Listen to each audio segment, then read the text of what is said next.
Well, Elon Musk is taking on Twitter, and he spent months advocating for free speech there. Most Americans seem to be rooting for him, but is it possible that Silicon Valley could be quietly cheering him on? Joining me now to talk about that is Mercedes Schlapp, former White House Strategic Communications Director, and Vivek Ramaswamy, biotech entrepreneur and author of Nation of Victims. That's out on September 13th. Can't wait to read that book. Thank you very much for being here. Vivek, first to you, do you really think that there are a sizable group of people, maybe even the majority in Silicon Valley, who want Elon Musk to take over Twitter? Look, I don't think it's necessarily a majority, but I think there's a substantial number of people, and this isn't speculation. I will tell you, I have had conversations with some of the leading venture capitalists across the valley on unrelated matters, but the topic of Elon Musk does come up. And here's the interesting thing about Silicon Valley right now. There is a culture of fear because there's one monolithic accepted point of view, but people are ultimately hungry for someone else to get in front of the views that they wish they could articulate in public, but they can't because of the monolithic culture that obtains at companies ranging from Google to Apple to Facebook to Twitter.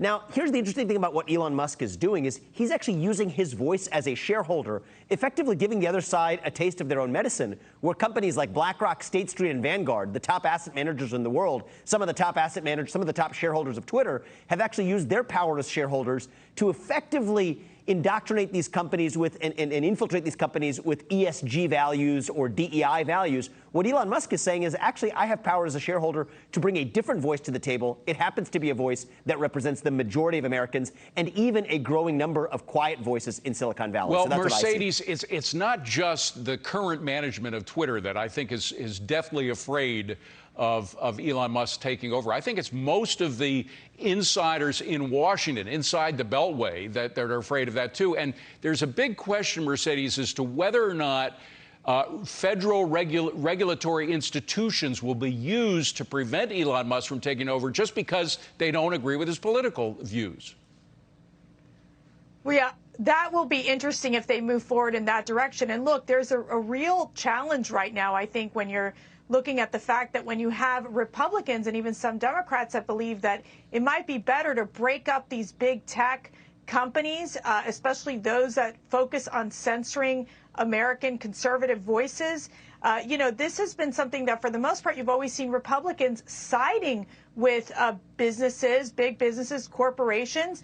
But because there's been this assault on free speech, the Republicans who were once champions of big business, now they're turning, they've been turning against big tech. Obviously, we know that Congress is very slow moving. And the mere fact is that they probably won't be able to move forward with making significant changes in that arena. So it's going to be interesting to see if the federal government will get involved from a regulatory standpoint. At the end of the day, I want to say Elon Musk has become a hero for conservative voices. And quite frankly, a much needed voice in fighting back against censorship and fighting back against the Silicon Valley woke corporate types. Well, it's one thing if a private company, a private corporation decides that they don't want somebody on their website. It's another thing if the federal government is used as an institution to prevent somebody from being, because, I mean, let's face it, Vivek, Elon Musk has said that if or he hasn't said specifically, but he's indicated that perhaps Donald Trump should be back on, et cetera. That scares the hell out of the Beltway crowd. But if they use federal institutions to prevent him from taking over because of that fear, that's a direct violation of the First Amendment. Absolutely. And I've long argued this both on the pages of the Wall Street Journal and in my last book, Woke Inc. What government is doing today is they're using private companies to do through the back door what government cannot directly do through the front door under the Constitution. And there is no greater principle of seeing that violation than in the way they're abusing the First Amendment to censor political speech, take down hate speech and misinformation by using private companies as the puppets to do it. And what I say is that if it is state action in disguise, the Constitution still applies. Elon Musk poses a threat to that backdoor mechanism that the government has been using, and I am glad he's doing it. Mercedes, I want to switch you over to what happened in New York yesterday and today. We just saw the perpetrator, the alleged perpetrator, Frank James, being walked out of the 9th precinct here. We now see that his stuff was up on social media for the longest time, talking about killing people, about racist, from his perspective, racist views. And they stayed up until yesterday. Imagine if he had said something defending the January 6th protesters, or imagine if he said something derogatory about Tony Fauci or vaccines or something. He would have been off in a New York minute. But because I mean, I just wonder if we have such a narrow focus now that we're missing. The FBI is missing a lot of perpetrators that we could have caught because we're not looking for the right thing. We see their focus on white supremacy, on January 6th, right, and not on people who are actually committing these horrible crimes. Yeah, I got to tell you, I think that the mere fact is that if the FBI was tracking him, it seemed that they possibly could have been tracking him, that obviously they didn't take the necessary steps to try to stop this crime. But, you know, here's the problem. We're dealing with a city right now, New York City, that's under siege when it comes to this crime spree, these violent assaults that we're seeing on the subway specifically. And remember, in the first 100 days, the mayor of New York, Eric Adams, he proposed a subway safety plan. Obviously, it's not working. Obviously, Correct. It's not effective.